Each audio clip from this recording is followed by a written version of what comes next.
So this is obviously what I was talking about. Even though surprisingly this happened was then 2022 and the film came out in 2021. So I wonder how long they actually knew about it, considering a film came out before the actual, mission. But yeah, they actually shot it out of the sky with a rocket. As you can see, all the details are there, but it's a good job they did, because if it would have landed with us, it was basically big enough to destroy the whole planet, like obliterate us. It was a global killer, as they say in the film Armageddon. And there's all the information, and obviously, as you can see, I got this off Google, and they said it was a one-way trip confirmed, was successful, and they basically... filled a... what do you call them, like rockets, space rocket or whatever, that they send to space with people on. So they sent it, instead of sending it with people, they just sent it with a bunch of bombs on it to hit it and shoot it out of orbit. But like in Armageddon, they had a certain amount of time to do it in, otherwise it would have hit the barrier, it still would have hit Earth. So they had to hit it, basically like they see in Armageddon where they've got to hit it before it hits that barrier. That's basically what they did. So it's like Armageddon and Don't Look Up mixed in one.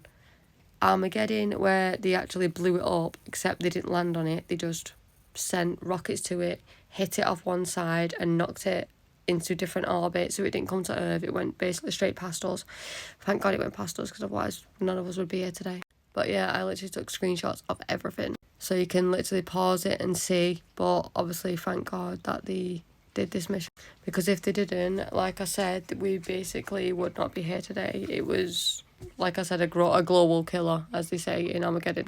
But yeah, so it's a good job that they did shoot it out, because they said that there was going to be a big massive wave but like a 50-foot wave to take everyone out and stuff like that. And there was actually a 50-foot, they did actually make a film with the actual true story in, because there's two stories about this film. There's the 2021, but there is actually another one. But yeah, like I said, the film is called Deep Impact, and I have took a screenshot of that as well, so you can... But yeah, Deep Impact is basically how it's actually meant to have gone. Like, because a little bit of it, like, did hit the planet, but obviously, like I said, the main bit that was going to take us out and end the planet was shot past Earth. And as you can see, it's all here, and I literally got this from the NASA website as well, because it was all logged and documented. Like I said, the proper NASA website, and I will show you that other... Oh yeah, this is still part of the NASA website, just to prove, obviously, my facts. And then this is the film. It's called Deep Impact. Okay, I might have took that screenshot a bit too close. But yeah, Deep Impact is apparently the way it was meant to exactly have happened. But obviously then we got the remake, the 2021, Don't Look Up. But yeah, if you want to, basically Deep Impact, Don't Look Up. The most real one out of them two, I would definitely say, is Deep Impact, because Deep Impact is obviously the first... It's like the first film that came out about the meteorite, and then obviously we've got this updated one, but we always update films and stuff. But yeah, so don't forget to like and follow, and you should totally check these two films out, Don't Look Up and Deep Impact. And Deep Impact, you can actually search on Google. It does actually tell you, because that's the actual original film, where this one's a remake.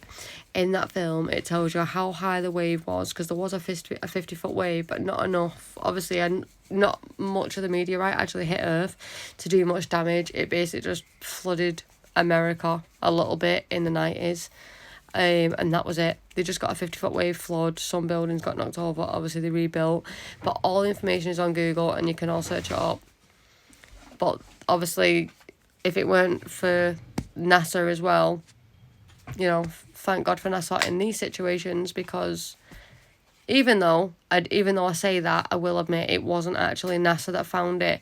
It was actually a 16-year-old boy that actually found the meteorite, and it shows you all that in Deep Impact. Anything you want to say?